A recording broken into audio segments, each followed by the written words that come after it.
Good morning, Rochester. This is the Cobblestone Museum. I'm JD Isles, and this is Hidden Landmarks History. This is the history show I do, sometimes from Elmira, New York, and sometimes from Rochester, New York. And today, I'm coming to you from Albion, New York, which, of course, is outside of Rochester. Now, we're going to take this one slow, because one of the things that I do as an amateur stunt historian is I stop when I see things that are interesting. Now, I found out that there was a cobblestone museum, and I was like, that is really, really niche. I can't even wrap my my mind around it. And what it is here is actually so much more than I was expecting. I was expecting a guy sitting in a room with maybe some prints on the wall. So I'm going to show you what we've got going on here. The first thing I want to tell you is, now we're going to run into some road noise. That's the exciting thing about doing live video.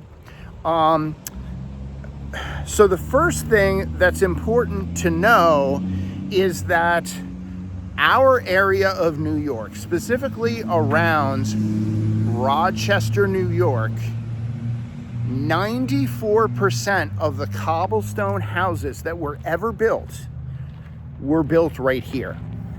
And there's a very specific reason for that. But first, let me show you the office and, world headquarters for, I think it's the Cobblestone Society. This is the Cobblestone Museum. This is an amazing 2-story cobblestone church. And right next door, we have a 1-story ranch that was the rectory for the Cobblestone Church. Now, here on site at the museum, there's a lot more to see. There are actually 4 buildings across the street. There's a large brick house across the street, which is their visitor center. And they're also going to be doing a huge addition onto the visitor center as well.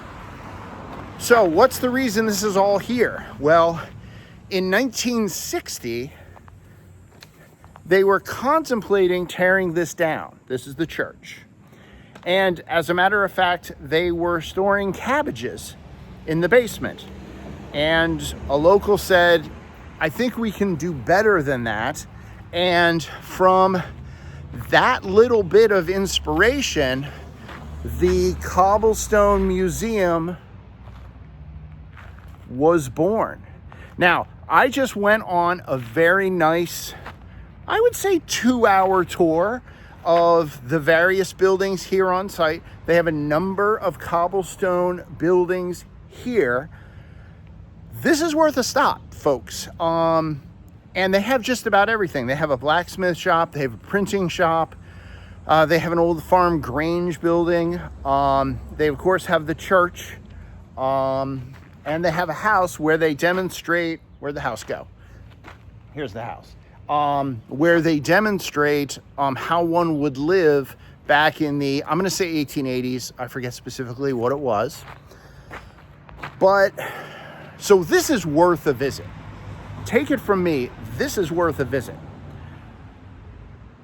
So you might be asking, so why cobblestones? It's kind of a weird building material. And it is. So you may or may not know that at one time, Rochester, about 14 to 18,000 years ago, roughly, there were glaciers here. It was the Ice Age. And there were glaciers above me at least a mile, perhaps 2 miles. So it was a sheet of ice 2 miles thick. And when those glaciers finally melted, there was a tremendous amount of geological upheaval. And one of the upheavals was the formation of hundreds of billions of cobblestones.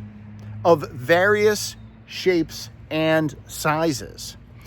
And the farmers here, because at one time this was all farmers, they had to go out into the field before they could plow and pluck all of these stones out of their fields. I imagine they put them in piles, sorted by shape, size, and color. And eventually, when they had the opportunity, they would go ahead and build cobblestone houses. So this museum really is a time capsule to a forgotten building method, a forgotten slice of New York history, and it is presented so well. One of the things that I like to do on Hidden Landmarks is come back to locations again and again. I am absolutely going to make a trip back here. They actually have a huge open house in mid-October where every building is open and the blacksmith is smithing and the printer is printing and everything else. I'd like to come back for that. There are a lot of things I'd like to go to. But if you are ever, where am I? I am I'm west of Rochester, and you find yourself anywhere near Albion, it's definitely worth a stop. JD Isles, Hidden Landmarks History. Have a great day. Bye-bye.